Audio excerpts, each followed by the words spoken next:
Dios decidió parar el sol durante 24 horas y 20 minutos. ¿No fue esto acaso otro milagro? Si alguno de ustedes hubiera estado allí, ¿no habría saltado y habría gritado: ¡Aleluya! ¡Nuestro Dios es real! ¡Nuestro Dios es real! ¡Él es verdadero! ¡Él es viviente! ¡Y Él es activo! Bienvenidos al Estudio Vida de la Biblia, un programa radial compuesto de segmentos del ministerio hablado de Witness Lee, que se centra en el disfrute de la vida divina conforme a lo revelado en las Santas Escrituras. Los invitamos a que visiten nuestra página de internet, radiolsm.com, y allí podrán escuchar gratuitamente todos los programas radiales del Estudio Vida. radiolsm.com. En esta ocasión, en el Estudio Vida del libro de Josué, estaremos en el capítulo 4 para explorar el verdadero significado de cruzar el río Jordán. En 2 ocasiones en la historia del pueblo de Israel, Dios hizo que las aguas se apartaran para que su pueblo pudiera pasar. La primera vez ocurrió cuando ellos pasaron el Mar Rojo para escapar de la tierra de Egipto. La mayoría de los estudiosos de la Biblia coinciden en que este milagro es una tipología de nuestro propio bautismo, el cual nos proveyó una ruta de escape del mundo corrupto que está bajo el juicio y la condenación de Dios. Y la segunda vez que ocurrió este milagro fue cuando los hijos de Israel estaban cruzando el río Jordán para proveerles una entrada a la buena tierra, la tierra de Canaán. La interpretación de esta tipología no es tan fácil de entender. Pues bien, hablaremos de este tema en este mensaje que hemos titulado Cruzando el río Jordán. Y nos alegra que Sterling Bayazzi ha regresado al programa para colaborarnos en esta serie de mensajes del Estudio Vida de Josué. Sterling, bienvenido. Gracias por invitarme, Víctor. Es un gozo estar de regreso para hablar acerca de este tema tan crucial en la Biblia. Antes de que hablemos un poco acerca de la interpretación de esta tipología, quisiera leer algunos versículos del capítulo 3 de Josué. En los versículos del 5 al 7 dice así: Y Josué dijo al pueblo: Santificaos, porque Jehová hará mañana maravillas entre vosotros. Después habló Josué a los sacerdotes, diciendo: Tomad el arca del pacto y pasad delante del pueblo. Y ellos tomaron el arca del pacto y fueron delante del pueblo. Y Jehová dijo a Josué: Desde este día comenzaré a engrandecerte a los ojos de todo Israel, para que sepan que como estuve con Moisés, así estaré contigo. Más adelante, en el versículo 13, leemos: Y cuando las plantas de los pies de los sacerdotes que llevaban el arca de Jehová, Señor de toda la tierra, se asienten en las aguas del Jordán, quedarán cortadas aquellas aguas, las que desciendan de arriba, y se detendrán alzándose en un montón. Y en la última parte del versículo 16 y el versículo 17 dicen lo siguiente: Y el pueblo cruzó frente a Jericó, y los sacerdotes que llevaban el arca del pacto de Jehová permanecieron firmes sobre el suelo seco en medio del Jordán, mientras todo Israel pasaba por el cauce seco, hasta que toda la nación hubo acabado de cruzar el Jordán. Pues bien, ciertamente este pasaje del capítulo 3 de Josué se parece un poco a la historia del cruce del Mar Rojo en Éxodo. Entonces, Sterling, ¿qué tal si usted nos comenta algo inicial acerca de esos 2 pasajes?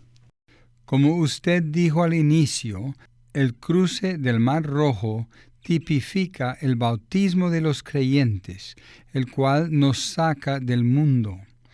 En aquella ocasión, en el libro de Éxodo, los ejércitos de Faraón quedaron sepultados en las aguas del Mar Rojo. No obstante, los detalles en el cruce del río Jordán son diferentes, y su significado también.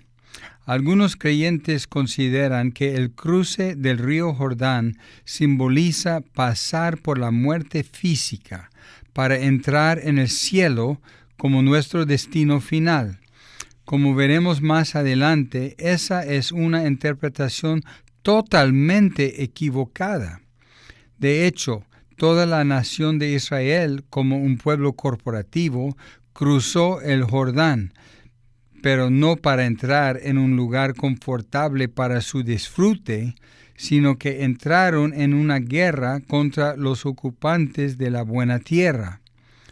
Pues bien, esto simboliza que nosotros, los creyentes, entremos en guerra contra las potestades satánicas de las tinieblas, a fin de derrotar a Satanás y llevar a cabo el propósito de Dios en la tierra. Y como veremos más adelante en el mensaje, el cruce del río Jordán en realidad tipifica nuestra experiencia de la muerte de Cristo. Gracias, Sterling.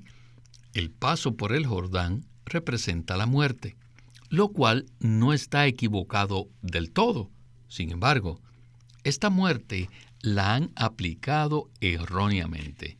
Aquí no se habla de una muerte física, sino de otro tipo de muerte.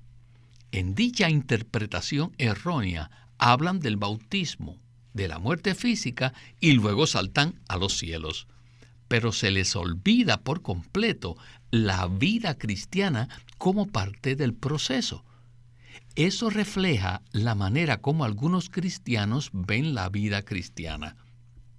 Ellos dicen que somos salvos cuando recibimos al Señor en el bautismo y que luego algún día iremos a los cielos.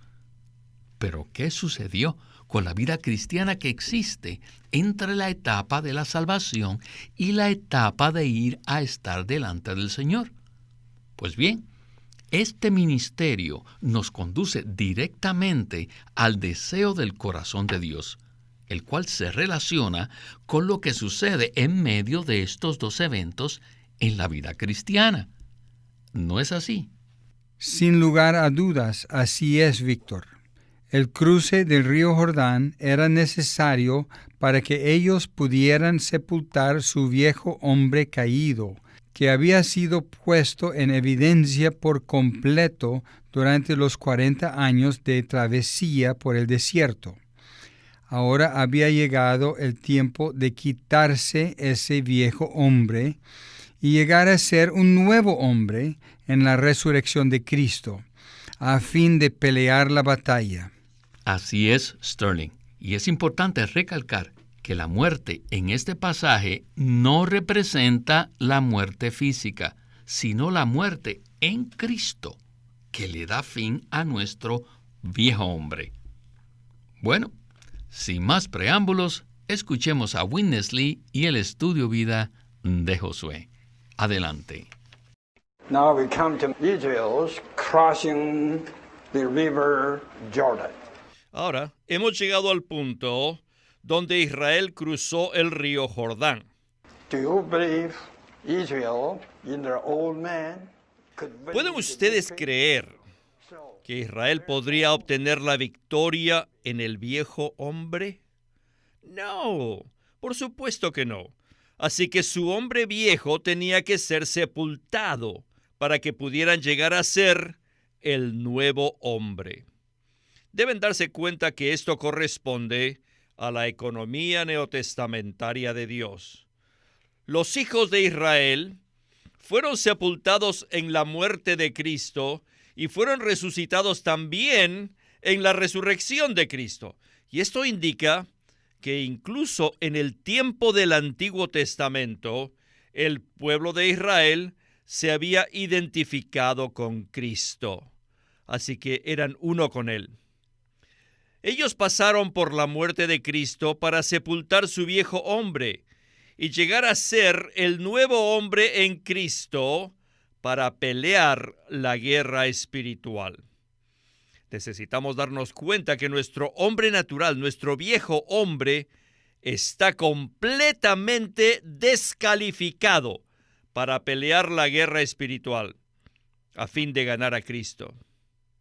Necesitamos ver que la intención de Dios consiste en unirnos a Cristo para hacer una unión orgánica entre nosotros y Cristo y hacernos uno con Él. Y de esta manera su historia llega a ser nuestra historia. Y lo que Él experimentó llega a ser nuestra experiencia. Cristo murió en la cruz y nosotros morimos juntamente con Él. Y Él fue sepultado y nosotros fuimos juntamente sepultados con Él. Y Él resucitó de entre los muertos y nosotros todos hemos resucitado juntamente con Él de entre los muertos. Actualmente, debido a que somos personas en Cristo, nosotros, como el pueblo escogido de Dios, nos hemos identificado con Cristo para experimentar todo aquello por lo que Él pasó. Y así nosotros y Él y nosotros, tengamos una sola historia. Su historia es nuestra historia y nuestra historia es su historia. Aquí tenemos la unión orgánica. ¡Aleluya!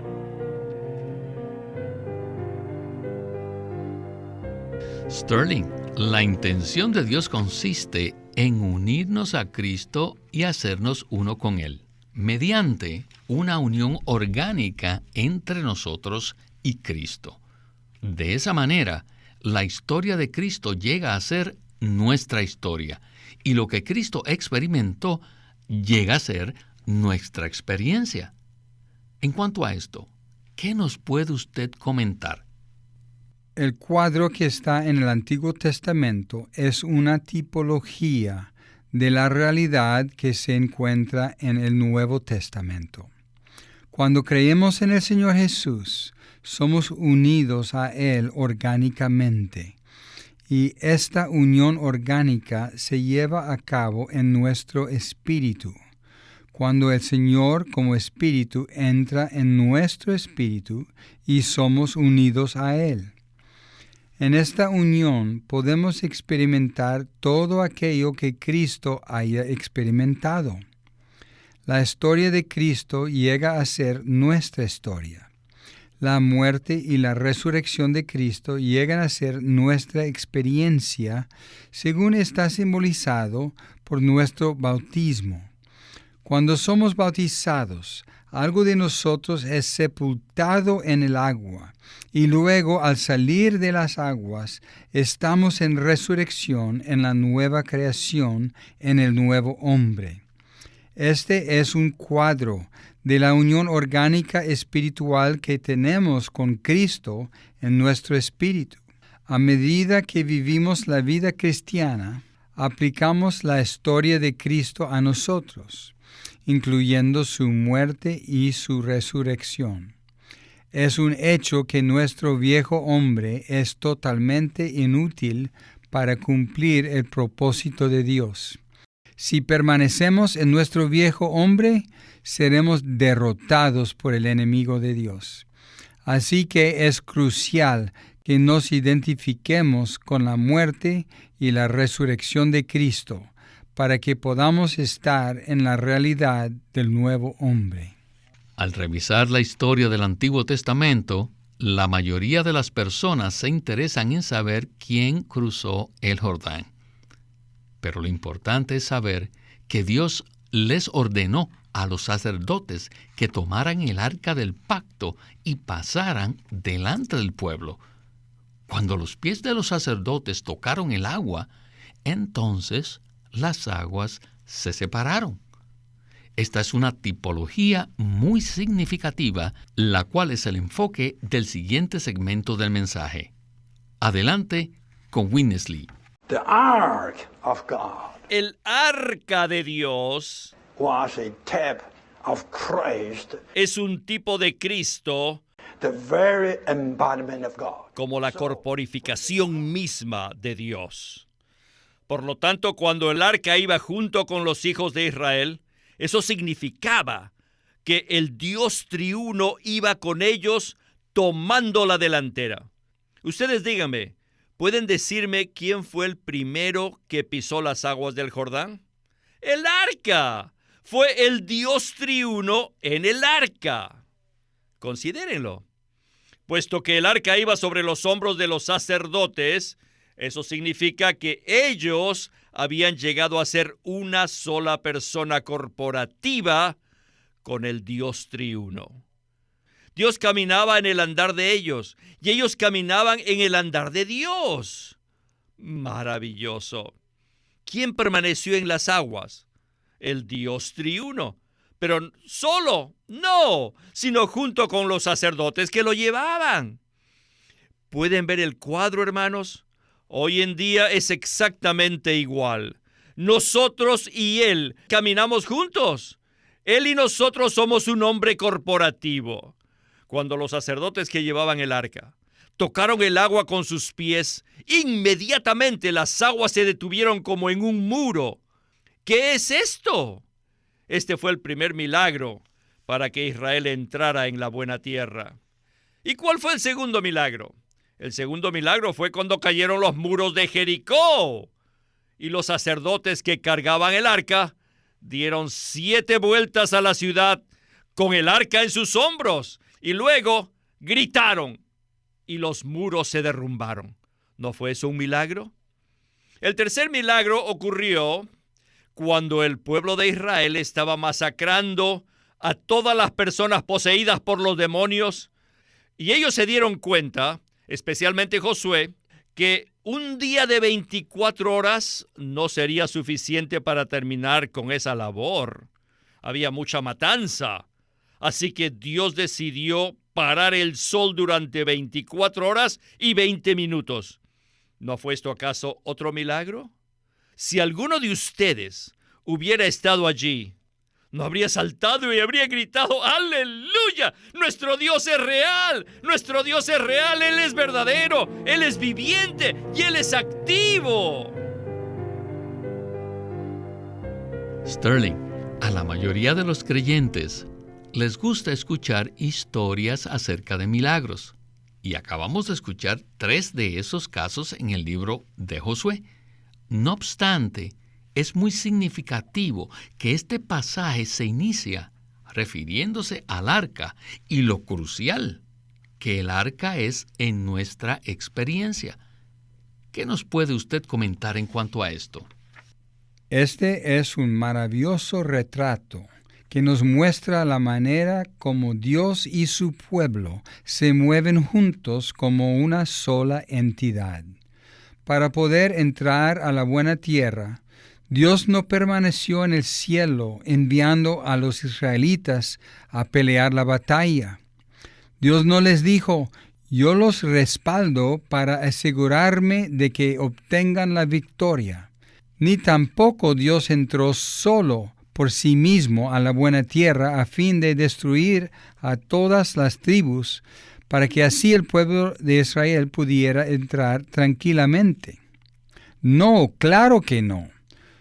Lo que vemos aquí es un cuadro del arca, que es un tipo de Cristo como corporificación del Dios triuno completo, que se transportaba sobre los hombros de los sacerdotes. Este es un cuadro de los sacerdotes que representan a la nación de Israel y el arca que representa al Dios triuno. Por eso ese cuadro del arca moviéndose sobre los hombros de los sacerdotes es un cuadro de Dios y su pueblo, que se mueven juntos, que andan juntos y que trabajan juntos como una sola entidad corporativa, la cual es el nuevo hombre, a fin de entrar en la buena tierra y derrotar a todos los enemigos, con miras a cumplir el propósito de la economía de Dios. Gracias, Sterling.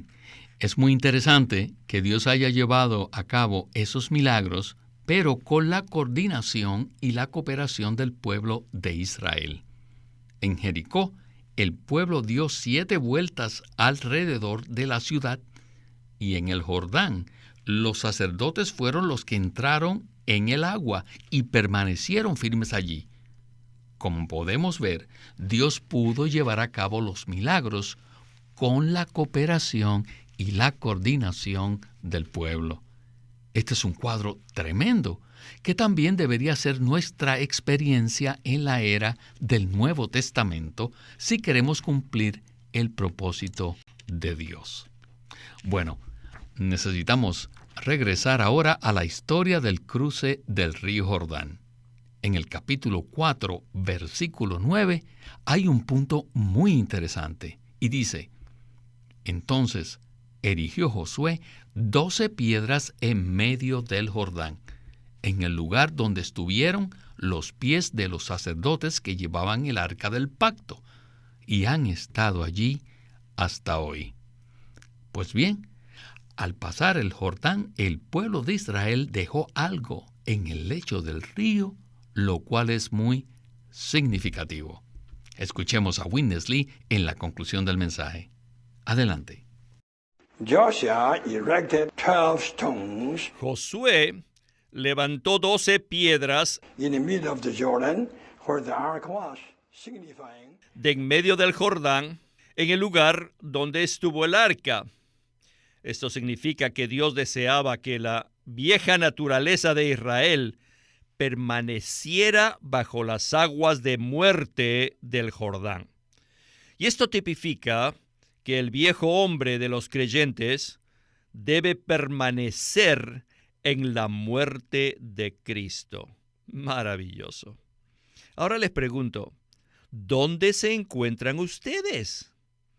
Ustedes necesitan contestarme: hermano Lee, mi viejo hombre está en la muerte de Cristo, en el fondo del río. Pero alabado sea el Señor que en su resurrección he llegado a ser y sigo siendo aún un nuevo hombre que está aquí sentado escuchando la palabra de Dios. Mi viejo hombre está en el Jordán y mi nuevo hombre está aquí. Sin duda, esta sería una respuesta maravillosa. Entonces, los sacerdotes que llevaban el arca del pacto de Jehová estuvieron en seco, firmes en medio del Jordán, hasta que todo el pueblo hubo acabado de pasar el Jordán. Y todo Israel pasó en seco. ¡Qué cuadro tan maravilloso! ¿Quién pudo haber hecho todo esto sino Dios? ¿Quién podía hacerlo? El Dios triuno corporificado en el arca. Cuando los sacerdotes estaban allí, ellos no debían haber tenido miedo, porque al mirar el arca, ellos podían tener paz. Puesto que el Dios triuno estaba con ellos, todo estaría bien. Hoy en día estamos en el mismo principio. Nosotros hemos sido sepultados y resucitados en Cristo para llegar a ser el nuevo hombre. Y Él está con nosotros todo el tiempo. Por lo tanto, lo que pasó antes ya no cuenta, ya no tenemos temor. Hemos muerto con Cristo, hemos resucitado con Él para hacer algo nuevo.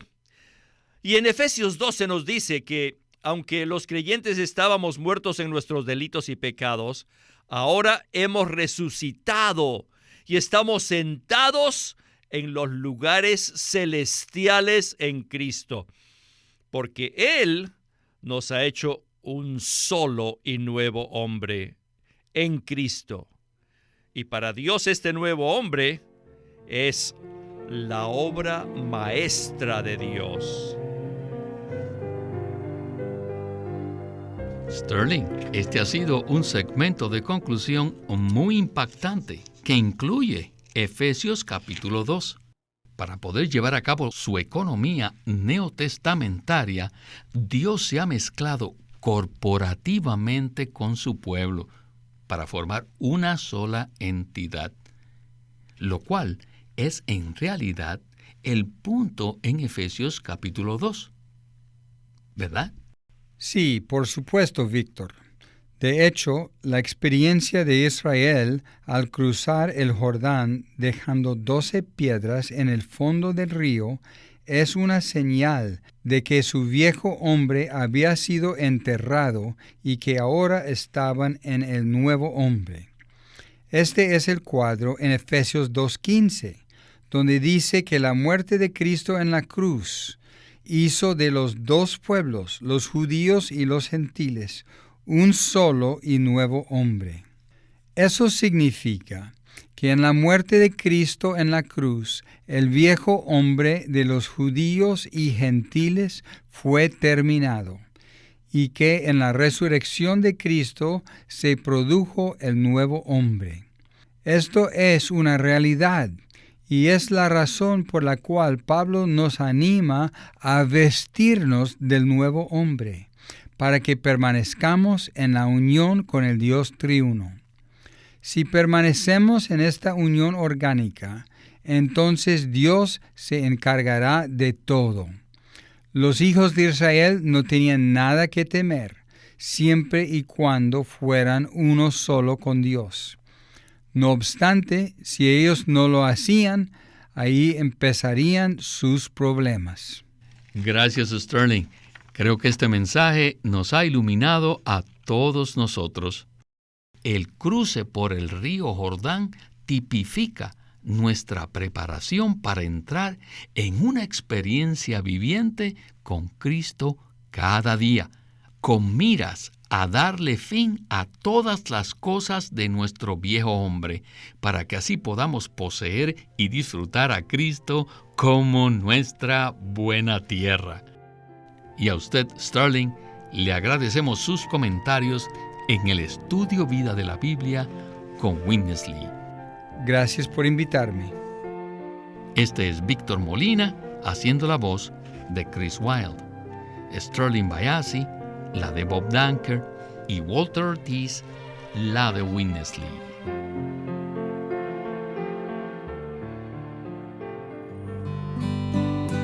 Queremos animarlos a que visiten nuestra página de internet libroslsm.com. Allí encontrarán los libros impresos del Ministerio de Watchman Nee y Witness Lee, la Santa Biblia versión recobro con sus notas explicativas, folletos, himnos y libros en formato electrónico. Por favor, visiten nuestra página de internet libroslsm.com o llámenos a nuestro teléfono gratuito 1-800-810-1149. Además, si desean, pueden comunicarse con nosotros enviándonos un correo electrónico a estudiovida@lsm.org.